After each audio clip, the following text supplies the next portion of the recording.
Hello दोस्त, मैं are के मंडल रैंकर स्टडी में आप लोग का स्वागत करता हूं। आज हम लोग एडिटोरिया का सेट नंबर 5 को डिस्कस करेंगे। इसके पहले मैं आपको 4 सेट डिस्कस करवा चुका हूं और ये 5वां सेट है। अगर आप 5 सेट का पीडीएफ लेना चाहते हैं तो मेरे टेलीग्राम चैनल पे आप जाकर आप उसको ले सकते हैं। ठीक है, चलिए सेट नंबर 5 का क्वेश्चन नंबर 1 को देखते हैं। ठीक है, क्वेश्चन नंबर 1 क्या कह रहा है, ध्यान देंगे। बोल रहा है क्या, जनसंख्या घनत्व और आर्थिक समृद्धि क्या है। ठीक है, तो देखिए ये एक दूसरे से संबंधित है, तो आंसर क्या हो जाएगा का बी। देखिए ऐसा क्यों होता है, समझिएगा बात को। देखिए जब यातायात की सुविधा अधिक होती है तो घनत्व क्या होगा, अधिक होगा। इसका मतलब क्या है, एक दूसरे से क्या है, संबंध है, इसलिए इसका आंसर क्या हो जाएगा, बी नंबर हो जाएगा। अब देखिए नेक्स्ट क्वेश्चन 2 नंबर देखते हैं।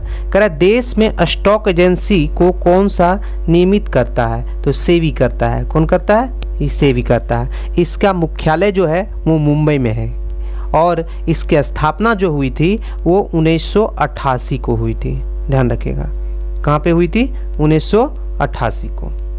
ठीक है, आगे हम लोग बढ़ते हैं। देखिए 3 नंबर आपसे कह रहा है क्या विश्व में सबसे पहले परिवार नियोजन को सरकारी स्तर पर अपनाने वाला देश कौन है, तो अपनाने वाला देश, अपना देश मतलब भारत है। ठीक है, भारत पहला देश है जिसने परिवार नियोजन कार्यक्रम को 1952 ईस्वी को राष्ट्रीय कार्यक्रम में रखा था। इस बात को ध्यान रखिएगा, इस बात को। आगे हम लोग बढ़ते हैं। 4 नंबर देखिए क्या कर रहा है आपको, कह रहा है 4 नंबर यंग इंडियन फोरम निम्न में से किस उद्योग व्यापार संगठन से संबंधित है, तो CII से। ठीक है, इसका आंसर कौन हो जाएगा, सी नंबर, CII। देखिए CII क्या होता है समझिएगा थोड़ा सा, तो ये कॉन्फेडरेशन ऑफ इंडियन इंडस्ट्री होता है। ठीक है, इसी से आपको यंग इंडिया फोरम उद्योग व्यापार संगठन संबंधित है, तो आंसर कौन हो जाएगा, सी। आगे हम लोग बढ़ते हैं। 5 नंबर आपको कह रहा है केंद्र सरकार के राजस्व का मुख्य स्रोत क्या है, तो केंद्र सरकार के राजस्व का मुख्य स्रोत जो है वो आपको निगम कर है। क्या है, निगम कर, तो आंसर कौन हो जाएगा, बी नंबर। आगे आइए। देखिए 6 नंबर आपसे कह रहा है क्या पूरा पाषाण काल में आदि मानव के मनोरंजन का साधन क्या था, तो शिकार था, तो आंसर कौन हो जाएगा आपका, डी नंबर हो जाएगा। आगे हम लोग बढ़ते हैं। कह रहा वैदिक साहित्य में प्रयुक्त व्रीहि शब्द का अर्थ क्या है, तो देखिए व्रीहि शब्द का जो अर्थ होता है वो चावल से है, नहीं, और एक और शब्द चावल से होता था, उसका नाम है तंदुल। क्या बोलते थे, तंदुल। इसका भी संबंध जो है वो चावल से था, तो आंसर क्या हो जाएगा, डी। लेकिन एक बार और ध्यान रखेंगे आप, गेहूं किससे संबंध था, तो गोधूम। ठीक है, ये गेहूं से था, लेकिन आपका आंसर यहाँ पे डी होगा, ध्यान रखेंगे। देखिए 8 नंबर आपको कह रहा है कि भगवान बुद्ध के उपदेशों का संग्रह है, तब भगवान बुद्ध का उपदेशों का जो संग्रह है वो आपको सूत पिटक में है। क्या है, सूत पिटक में, तो आंसर कौन हो जाएगा, ए नंबर। 9 नंबर कह रहा है कि सम्राट अशोक ने अपने शिलालेखों में अपने समकालीन दक्षिण के किस राज्य को उल्लेख नहीं किया है, तो वो जो है ना चोल का उल्लेख नहीं किया था, सॉरी चोल कहते हैं, कुषाण का उल्लेख नहीं किया था, तो आंसर कौन हो जाएगा, डी। 10 नंबर देखिए कह रहा है कि महान तमिल साहित्य शिल्पा अधिकारम के रचयिता कौन थे, तो ये जो है इलिंगो। आंसर क्या हो जाएगा, बी। 11 नंबर देखिए आपसे क्या कह रहा है, आपसे 11 नंबर कह रहा है प्राचीन काल में मनुष्य द्वारा उपजाए गए गेहूं और जौ की फसलें के संदर्भ में निम्नलिखित कौन सा कथन सत्य है, तो पहला कह रहा है कि मनुष्य द्वारा सर्वप्रथम इन्हीं फसलों को उपजाने की शुरुआत किया था, ये एकदम सही है, पहला नंबर एकदम सही है। ठीक है, दूसरा नंबर कह रहा है इस फसलों को उपजाने के क्षेत्र हिमालय और सिंध पहाड़ियों में नहीं, इन फसलों का उपजाने का जो श्रेय जो है वो आपका मेहरगढ़ में था। कहाँ था, मेहरगढ़ में था।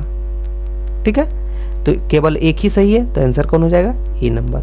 12 नंबर देखिए क्या कह रहा है आपसे, 12 नंबर कह रहा है क्या सर्वप्रथम सेना को वेतन देने की प्रणाली की शुरुआत किसने की थी, तो नगद वेतन जो देते थे वो अलाउद्दीन खिलजी देता था, तो आंसर कौन हो जाएगा, बी नंबर। 13 नंबर आपसे कह रहा है कि सिखों से संबंधित मिसल है। तो देखिए सिखों से संबंधित मिसल जो आपका होता है वो आपको योद्धाओं के समूह को कहते थे। ठीक है, तो आंसर को हो ए नंबर हो जाएगा। 14 नंबर कह रहा है कि बेल्बी आयोग के सदस्य के रूप में निम्न में से कौन से इंग्लैंड गए थे। तो इंग्लैंड जो गए थे बेल्बी आयोग के समय तो गोपाल कृष्ण गोखले गए थे, ध्यान रखिएगा, गोपाल कृष्ण गोखले गए थे। आगे आते हैं हम लोग, कह रहा है किसने कहा था भारत को एकजुट होना होगा और एक बार फिर से अपने बल से संपूर्ण विश्व पर विजय प्राप्त करना होगा। ये स्वामी विवेकानंद बोले थे, ध्यान रखिएगा। तो आंसर क्या हो जाएगा, सी नंबर। आगे हम लोग बढ़ते हैं। देखिए कह रहा है कि भारत में सचिव पद किसके द्वारा निर्मित किया गया था।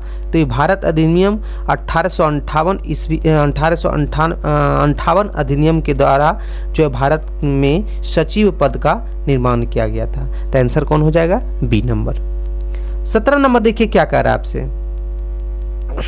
17 नंबर आपको कह रहा है कि निम्न में से कौन INA से संबंधित नहीं थे। तो देखिए INA से संबंधित गुरु दयाल सिंह ढिडलो था, ठीक है, शहनवाज खान था, जगमोहन सिंह था, और भी था, जगमोहन सिंह था, दयाल सिंह था, ये बहुत सारे, सुभाष चंद्र बोस थे, लेकिन RC दत्त नहीं थे। तो इसका आंसर कौन हो जाएगा, डी नंबर।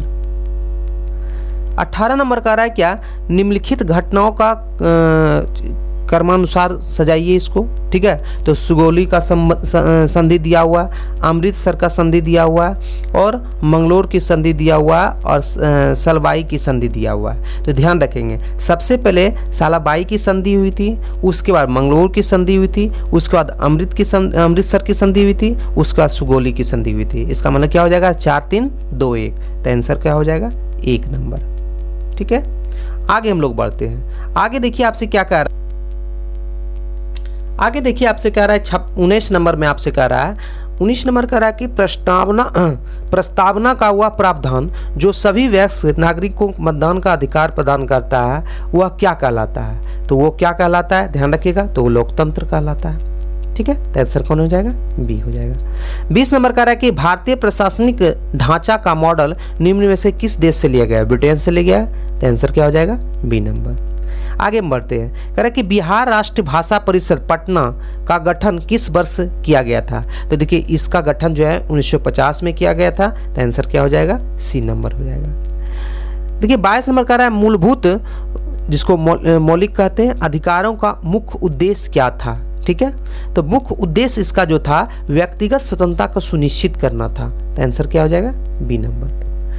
23 नंबर कह रहा है कि भारतीय संविधान निर्माताओं के मन तथा आदर्शों को झलक दिखती है। तो किस में दिखती है, प्रस्तावना में आपको दिखती है। तो आंसर क्या हो जाएगा, डी हो जाएगा। 24 नंबर कह रहा है कि ग्राम पंचायत चुनाव कराने का सर्वप्रथम निर्णय किसके द्वारा लिया गया था। तो सर्वप्रथम इसके निर्णय जो है राज्य सरकार द्वारा लिया गया था। ध्यान रखिएगा इस बात को, बहुत इंपॉर्टेंट क्वेश्चन है। ठीक है, आगे बढ़ते हैं हम लोग। 25 नंबर आपको कह रहा है कि उपराष्ट्रपति को पद से हटाने का संकल्प किसके द्वारा पेश किया जाता है। तो राज्यसभा के द्वारा पेश किया जाता है, क्योंकि राज्यसभा के ही पदेन अधिकारी होते हैं। ठीक है, तो आंसर क्या हो जाएगा, ए नंबर। ठीक है, क्योंकि इसमें राज्यसभा के बहुमत सदस्यों को पारित किया जाता है, और जो है इसी के कारण जो है उसको उपराष्ट्रपति को हटाया जाता है। 26 नंबर आपको देखिए कह रहा है कौन सा अधिकार सर्वोच्च न्यायालय को प्राप्त है। तो सर्वोच्च न्यायालय को जो है न्यायिक परीक्षण का पुनर्परीक्षण का अधिकार है। तो ये आंसर क्या हो जाएगा, बी नंबर। ठीक है, आगे हम लोग बढ़ते हैं। देखिए 27 नंबर आपको कह रहा है क्या, तदर्थ का क्या अर्थ होता है। तो देखिए इसका जो तदर्थ का अर्थ जो होता है वो आपको इस उद्देश्य के अतिरिक्त व्यवस्था पे होता है। ठीक है, देखिए इसका क्या समझिए बात को थोड़ा सा। कर तदर्थ का तात्पर्य जो है किसी उद्देश्य के लिए अलग से व्यवस्था करना होता है, नहीं। तो इसीलिए इसमें क्या है, सी नंबर आपको क्या है, इसके उद्देश्य के अतिरिक्त व्यवस्था है। तो इसलिए आंसर क्या हो जाएगा, आपको सी नंबर हो जाएगा। 28 नंबर आपसे देखिए क्या कह रहा है। 28 नंबर आपसे कह रहा है क्या, राज्य में राज्यपाल की सेवानिवृत्ति की आयु कितनी है। देखिए राज्यपाल की सेवानिवृत्ति की आयु कहीं फिक्स नहीं किया गया, इसलिए इसका आंसर क्या हो जाएगा, आपका डी नंबर हो गया। आगे हम लोग बढ़ते हैं। 29 नंबर कह रहा है कि किसी राज्य की विधान सभा में कम से कम कितने सदस्य होना चाहिए। तो कम से कम जो होना चाहिए वो 60 सदस्य होना चाहिए। तो आंसर क्या हो जाएगा, ए नंबर हो जाएगा। 30 नंबर कह रहा है क्या, वोट देने का अधिकार किस प्रकार का अधिकार है। ध्यान रखेंगे। तो वोट देने का अधिकार जो है हमको, वो मेरा कानूनी अधिकार है। ये कब पास किया गया? तो 1950 में जो है सर्वोच्च न्यायालय ने कहा था कि मतदान का अधिकार जो है वो वैधानिक एवं कानूनी अधिकार है। तो आंसर क्या हो जाएगा 30 नंबर का? 30 नंबर का आपका सी नंबर हो जाएगा।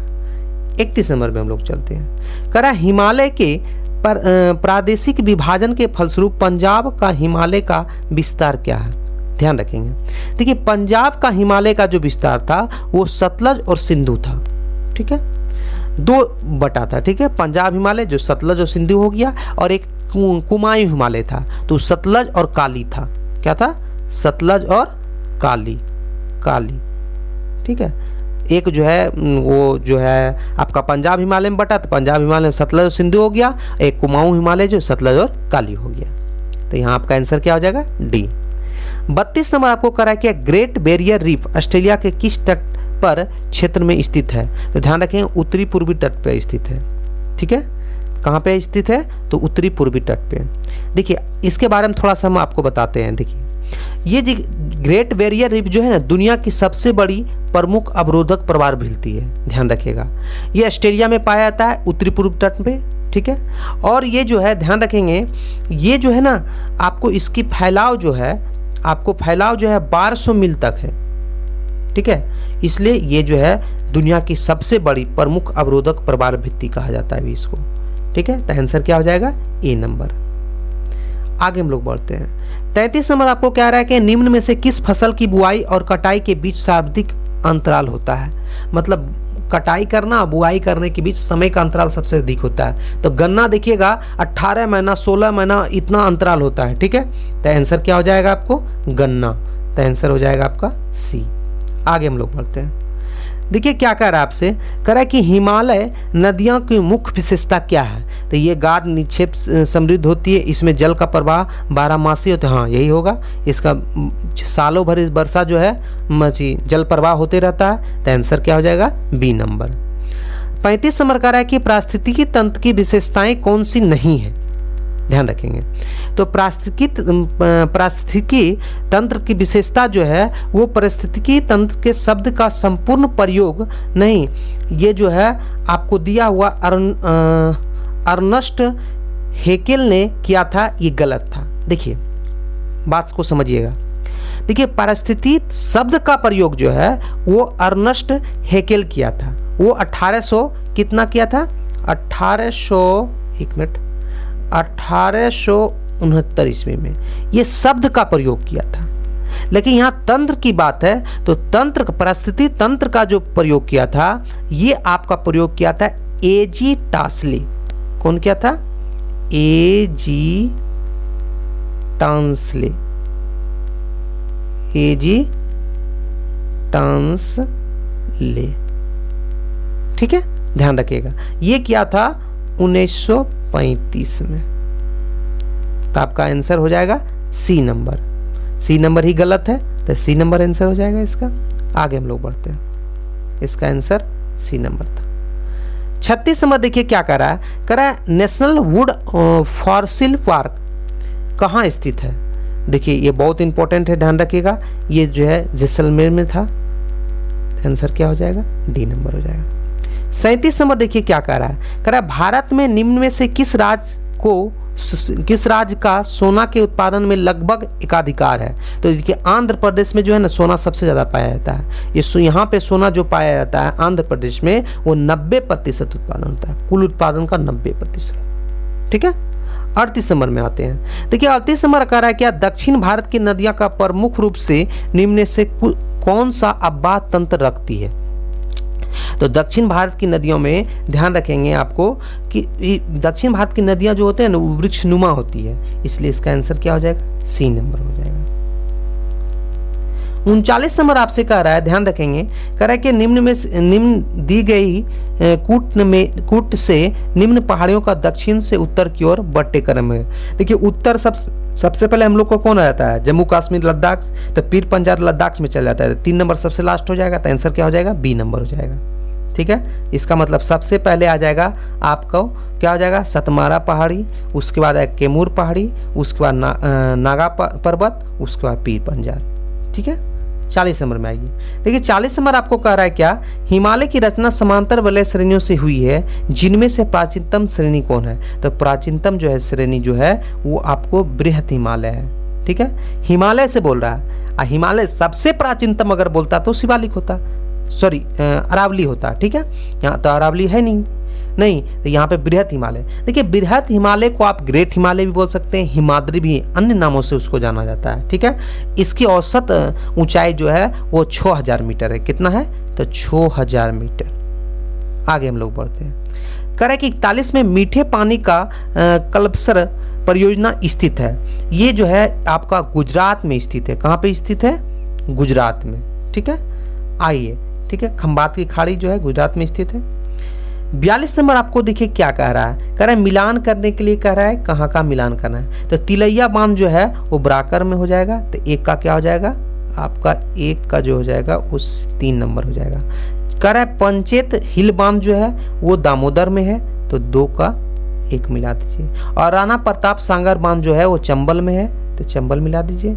और माता टीला बांध जो है वो बेतवा में है, तो आप मिला दीजिए, क्या हो जाएगा, तो आपका 1 का 3, तो 1 का 3 कौन है, फर्स्ट नंबर ही है, तो आंसर कौन हो जाएगा, ए नंबर हो जाएगा। आगे बढ़ते हम लोग। 43 नंबर में कह रहा है कि भारत में एग्रो इकोलॉजिकल जोन्स की कुल संख्या कितनी है।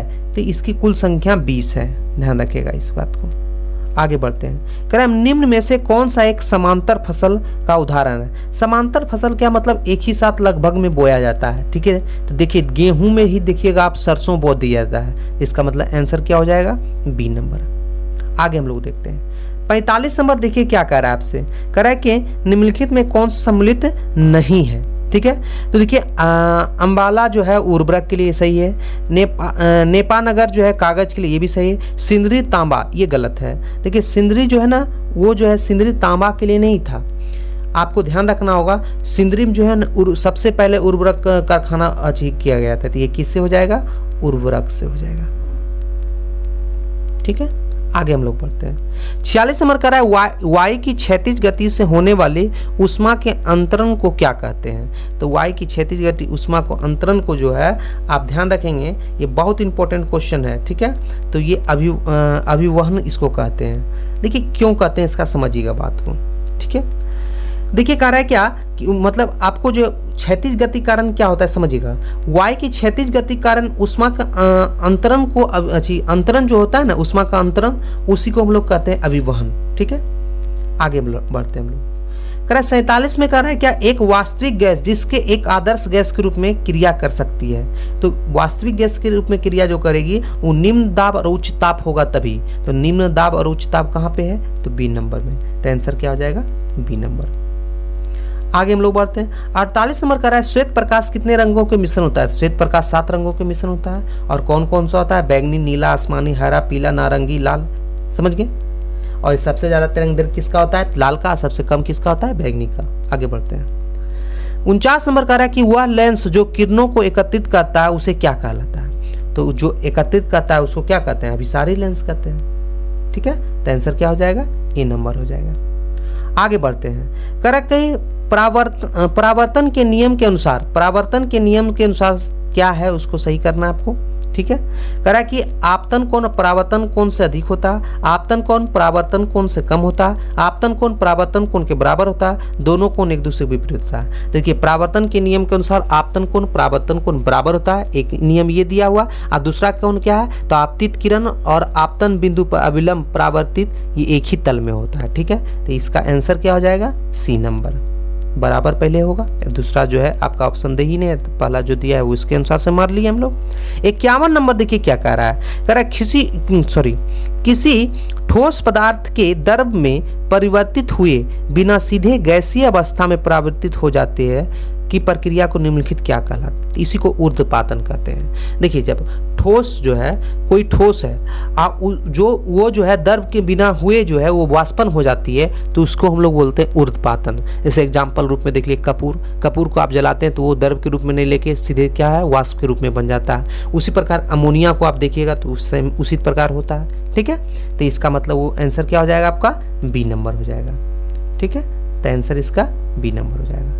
52 नंबर देखिए क्या कर रहा है, कह रहा है कि कोलाइडल बिलियन के संदर्भ में निम्न कथन विचार कीजिए। ठीक है, तो देखिए इसका करा क्या, यह बिलियन सामग्री होता है, यह बिलियन टिंडल प्रभाव दर्शाता है और कोलाइडल कण प्रकाश की किरणें को फैला देता है। दूध तथा पानी मिश्रण कोलाइड बिलियम का उदाहरण है।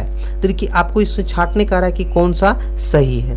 देखिए ये देखिए कोलाइडल जो है बिलियम जो है ना, ये सामग्री नहीं होता है। ठीक है, ये सामग्री नहीं होता है। तो एक नहीं होगा, उसके बाद सब होगा।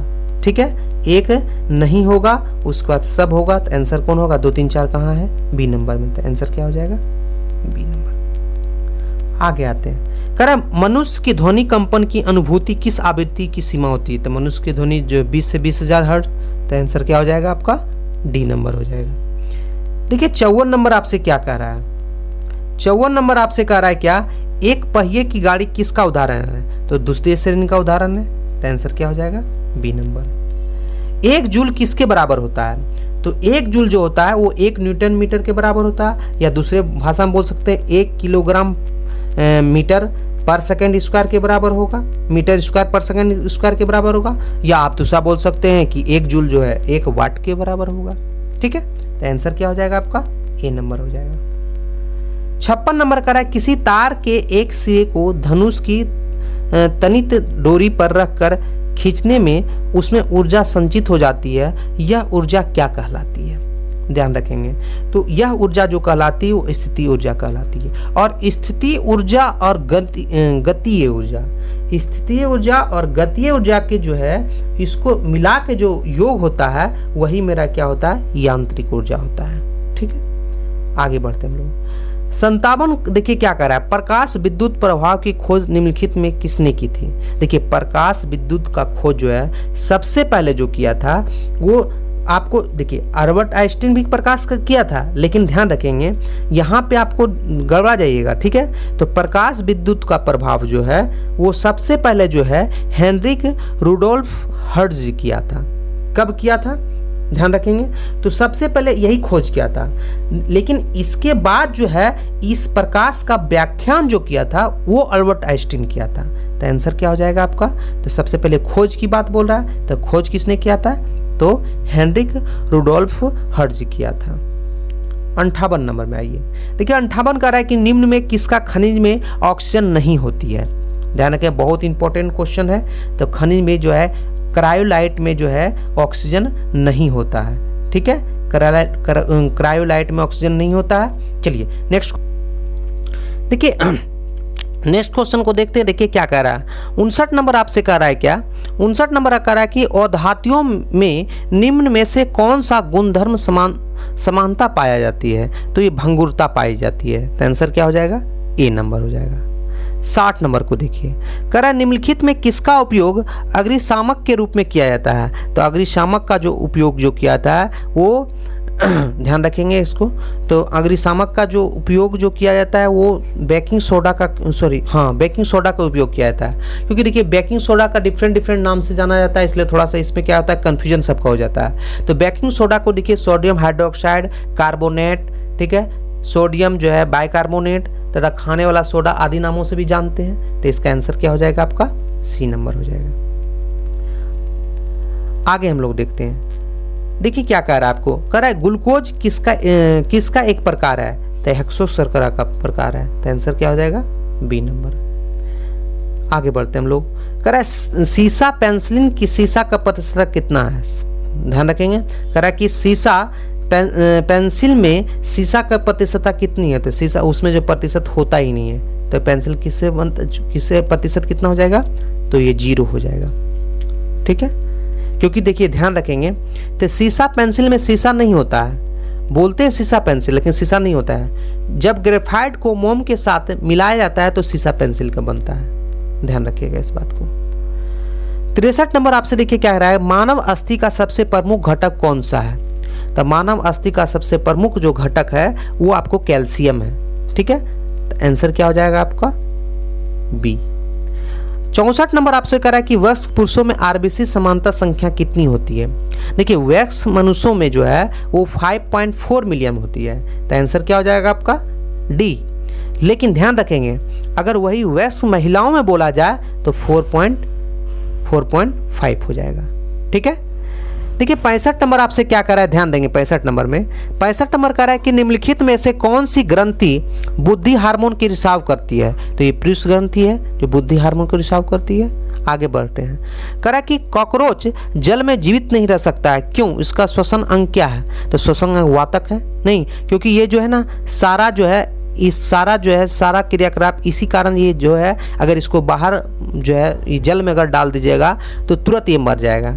इसका कारण क्या है समझिएगा, क्योंकि वो सिर से ही अपना सब चीज़ लेता है, सिर से खाता पीता ही है, इसलिए वो जो है अगर उसको जल में डाल दीजिएगा तो क्या होगा, तुरंत मर जाएगा। ठीक है, आगे आइए हम लोग 67 नंबर देखिए क्या कर रहा है, निम्नलिखित में से सर्वाधिक न्यूनतम अभिक्रियाशील वाला युग्म कौन है। ठीक है, तो न्यूनतम जो है ना वो सबसे न्यूनतम जो होता है वो सोना और मरकरी होता है, तो आंसर कौन हो जाएगा, ए। और सबसे अगर ज़्यादा बोला जाए तो सबसे ज़्यादा अगर बोला जाए तो पोटेशियम होता है। ठीक है, उसके बाद कौन हो जाएगा, तो सोडियम हो जाएगा, उसके बाद कौन हो जाएगा, कैल्शियम हो जाएगा। क्लियर, आगे आते हैं। देखिए करा तारों का टिमटिमाना प्रकाश के किस घटना के कारण है, तो अपवर्तन के कारण होता है, तो आंसर क्या हो जाएगा, सी हो जाएगा। 69 नंबर कह रहा है कि एक तार में बहती विद्युत धारा एवं विभवांतर प्रत्येक को दुगुना बढ़ा दिया जाए तो विद्युत शक्ति क्या होगा, तो विद्युत शक्ति क्या हो जाएगा, तो 4 गुना हो जाएगी। देखिए इसका कारण क्या होता है, देखिए इसमें समझ में बहुत को नहीं आता है। तो देखिए क्या होता है, विद्युत शक्ति मतलब पावर, तो P बराबर जो होता है ना वो V गुना I होता है। V से विभवांतर हो गया, I से क्या हो गया, विद्युत धारा हो गया।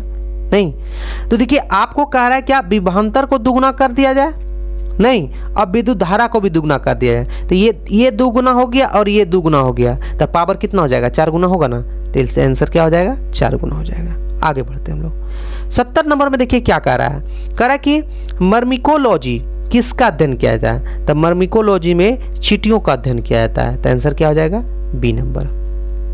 आगे बढ़ते हम लोग 71 नंबर कह रहा है किस पंचवर्षीय योजना का मुख्य उद्देश्य गरीबी उन्मूलन और रोजगार से वृद्धि में था, तो ये जो योजना था वो छठी में था। ठीक है, देखिए दोनों छठी और पश्चिमी दोनों मिलता जुलता है। देखिए पश्चिमी में भी जो है गरीबी उन्मूलन का ही चर्चा किया गया, लेकिन इसमें गरीबी उन्मूलन के साथ साथ आत्मनिर्भरता की चर्चा किया गया, लेकिन छठी में जो है गरीबी उन्मूलन के साथ रोजगार की चर्चा किया गया। फर्क समझ गए, आगे बढ़ते हम लोग 72 नंबर कह रहा है कि सांसद आदर्श ग्राम योजना की शुरुआत कब हुई थी। ठीक है, तो सांसद आदर्श ग्राम योजना की शुरुआत जो हुई थी वो आपको 11 अक्टूबर 2014 में हुई थी, ध्यान रखिएगा बात को। नहीं, अब यहाँ से बोल सकता है आपको कि ये किसके जो है, यहाँ से एक और क्वेश्चन उठ सकता है कि सांसद आदर्श ग्राम योजना की शुरुआत जो है किसके जन्मदिन पर किया गया था, तो ध्यान रखेंगे ये जयप्रकाश नारायण के जन्मदिन पे किया गया था। ठीक है, आगे आइए। देखिए 73 नंबर आपसे बोलता है कि भारत में बजट प्रणाली का संस्थापक किसे माना जाता है, तो भारत में सबसे पहले जो बजट पेश किया था वो बजट का इसे शुरुआत जो है लॉर्ड कैनिंग किया था। ठीक है, लेकिन सबसे पहले बजट जो पेश किया था वो 1860 ईस्वी में वो जेम्स विल्सन ने किया था।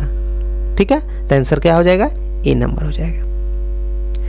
देखिए क्या कह रहा है 74 नंबर कह रहा है ट्रैफिक लगाया जाता है, ट्रैफिक क्या लगाया जाता है, तो कह रहा है क्या कि ट्रैफिक जो आपको लगाया जाता है आयातों पर जो कर लगाया जाता है ना उसी को हम लोग बोलते हैं ट्रैफिक लगाना। ठीक है, तो आंसर क्या हो जाता है, आपको बी नंबर हो जाएगा।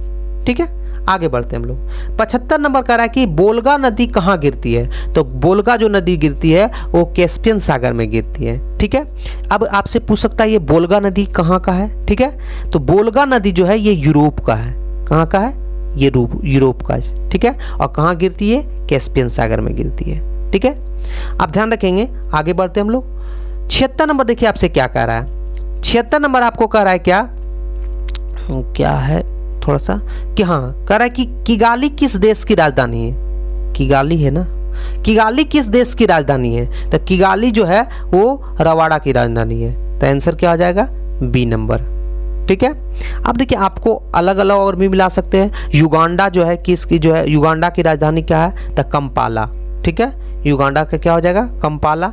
सोनेगल का क्या हो जाएगा, डकार हो जाएगा, और गेबोन का जो हो जाएगा वो लिब्रेविली। क्या हो जाएगा, लिब्रेविले,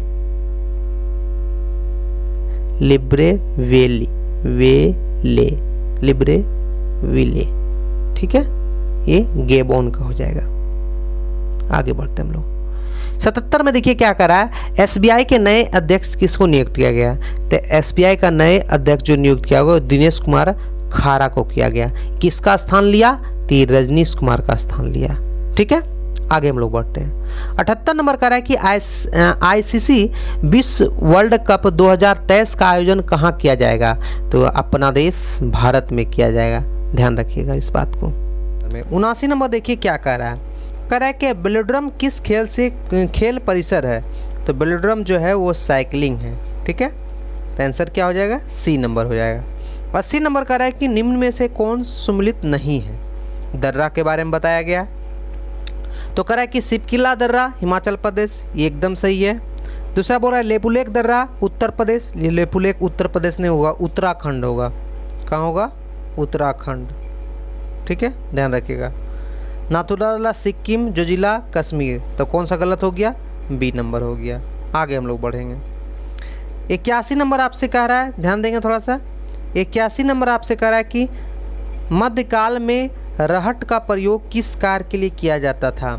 ठीक है, तो मध्यकाल में जो है रहट का प्रयोग जो है वो आपको क्या बोलते हैं उसको, सिंचाई के लिए किया जाता था। सिंचाई देखिए है ऑप्शन इसमें, तो सिंचाई के लिए हाँ डी आंसर है, तो आंसर क्या हो जाएगा, डी।